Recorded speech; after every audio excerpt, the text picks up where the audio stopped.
10 easiest ways to make quick money.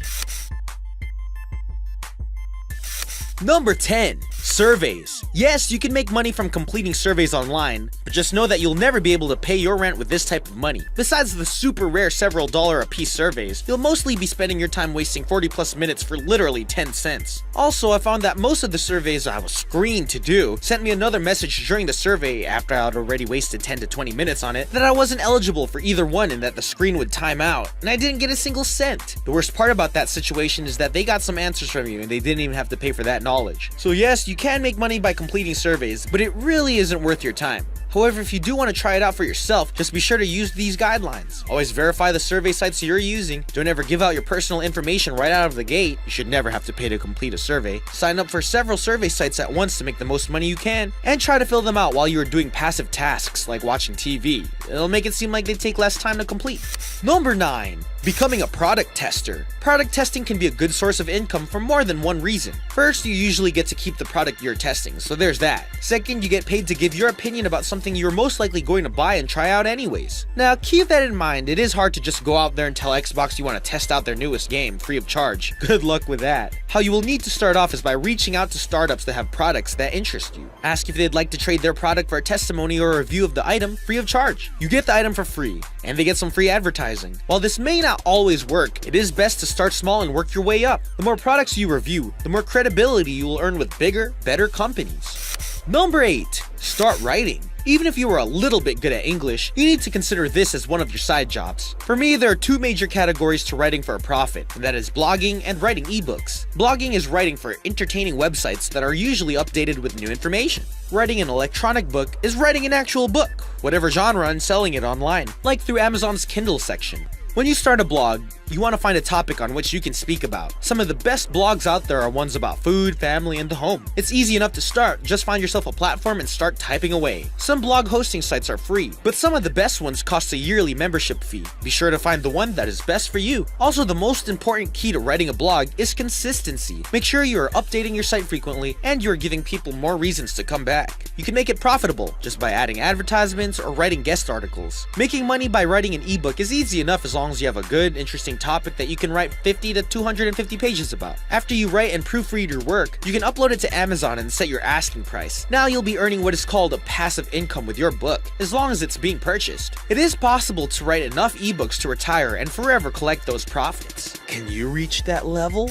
Number 7. Yard sale repurposing. This is another method of earning money that requires a little seed money to start up. This would be a great option for treasure hunters. So you go from yard sale to yard sale checking out their wares. You'd be looking for things that are valuable, not like jewelry, but things like old records, beautiful furniture, and random knickknacks. Avoid things like clothing, shoes, and small or old electronics. My favorite things to repurpose are pieces of furniture, mainly dressers and entertainment centers. You can actually find an old dresser for 50 bucks or less. Then head on over to the craft store and grab some paint, printed paper, or whatever else you think you need to transform that old beat-up dresser into a one-of-a-kind piece that you can now charge $200 for. Once you have your materials, go to town transforming it into something completely different. You can see a fun Lego-inspired repurposed dresser, perfect for a kid's room. You can see that this person changed this entertainment center into a kid's kitchen. The possibilities are endless. Number 6. Selling everything. Well, you wouldn't want to sell everything, then you would have nothing left. What I mean by sell everything is basically a glamorized yard sale. Make a weekend to go through your house and grab everything that you haven't looked at, worn, or used in the past 2 years. You can get your family members involved with this too, especially if they have a whole other home to raid for stuff.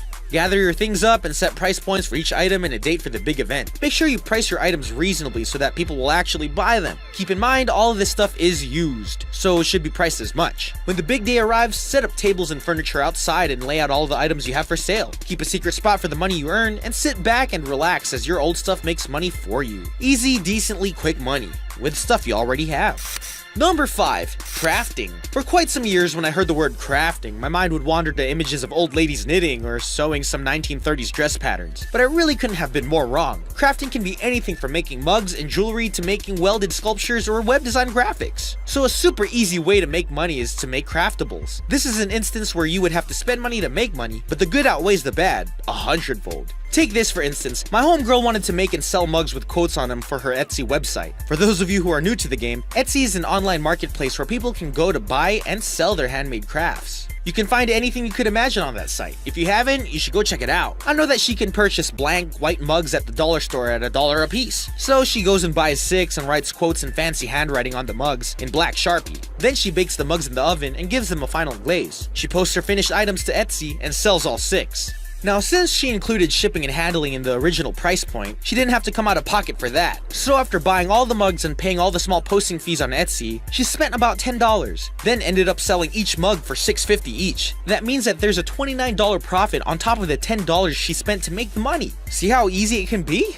Number 4, sell your skills. Between sites like Coursera and apps like Skillshare, it should be easy for you to sell your skills to make some extra cash. In order to start making money this way, you need to do a few things first. Obviously, the first thing you need to do is compile a list of the things that you are good at. You could be good at painting landscapes, drawing faces, creating resumes, or making small crafts. Everyone is good at something. The hardest part is finding out not only what that is, but if it can be seen as profitable. After you've devised a list of your talents, do some online research and see what you can come up with for each skill. Look for things like what the top people are doing with their skill, how much they are selling it for, how they are adding value to their item, and how they are communicating with their loyal customers. Things like that you need to list out. Ask as many questions as you want. Just make sure and find all of the answers. Remember, start small, don't become frustrated, and you'll be able to go anywhere. By the way, if you do this one right, you could actually start your own business from finding and selling your skills. 3. Get paid to shop online. I'm totally not kidding. It's really that easy. If you normally go to Target, Kmart, or Walmart each week to get some shopping done, save yourself the gas and order online instead.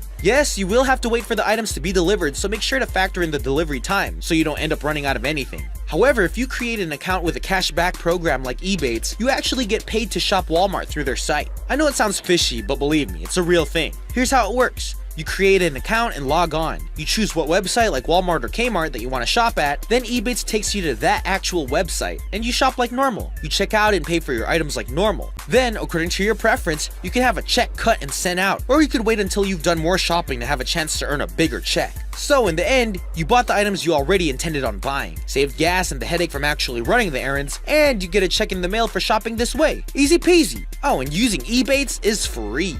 Not a paid advertisement.